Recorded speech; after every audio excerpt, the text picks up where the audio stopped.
Hey everybody, welcome to the H channel. Today we're going to talk about the 5 ways to read someone's mind.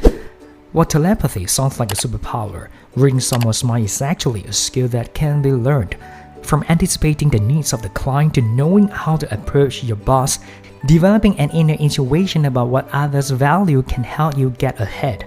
Perceptive people are always more successful in life and in work, says Loren Miner, CEO of the recruitment firm Decision Toolbox. Top performers aren't always the smartest person.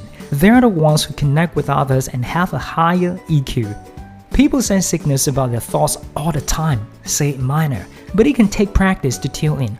When the messages you receive say that the person isn't on the same page, there are clues that are telling you to step back and redirect, she says. It's time to change the conversation or change your approach. Loren says there are 5 ways you can read someone's mind, or at least take an educated guess and build better business relationships. First, start with the generational differences. Understanding someone's generation can give insight about how he or she thinks. It's a lens through which they view life, says Miner. Generational differences are fascinating, she says.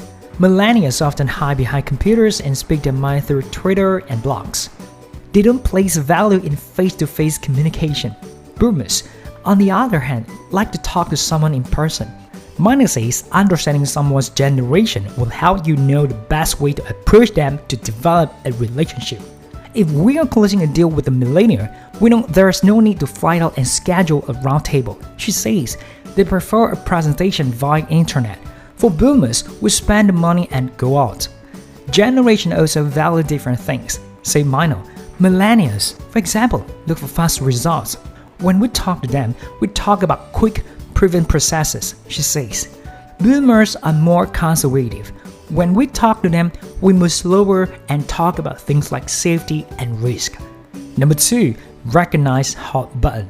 Another way to tell what someone is thinking is to look for their pain points, which involves asking the right questions. Miner says it's important to establish a person bond to get to know what they consider to be important. You have to have big ears and a small mouth. What triggers emotion for them? Where are their comfort zones? She asks. You have to have big ears and a small mouth. Miner suggests keeping precinct conversation and entering the relationship as a discussion.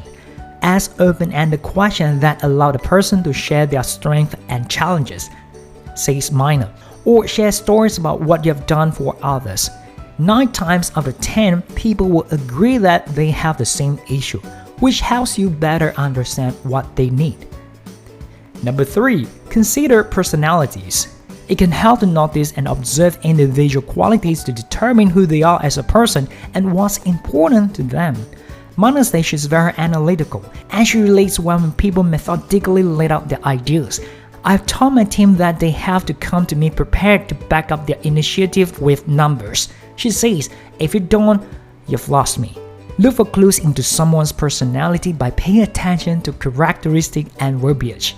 Someone who prefers to be dominant, for example, might have an overly firm handshake, says Miner.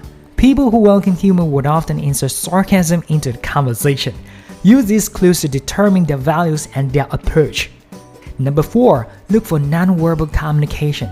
Nonverbal behavior is so important, and Miner suggests watching for body language clues.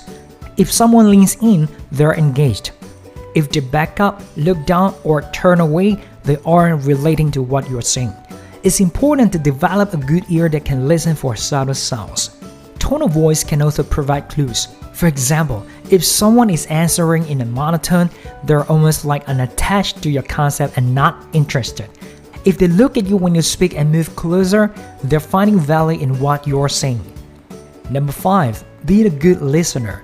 Finally, listen to what someone is saying as well as they're not saying. While this is harder when conversation is done over the phone, Miner says an engaged or passionate voice is obvious. It's also apparent when someone is frustrated. Their tone changes or you hear a sigh. It's important to develop a good ear that can listen for the subtle sounds. Anything critical or that involves emotion should never be communicated by email, says Miner. Pick up the phone, she says. emails are awful for conveying meaning behind the words. They can be a real hindrance to being perceptive. That's all for the sharing today.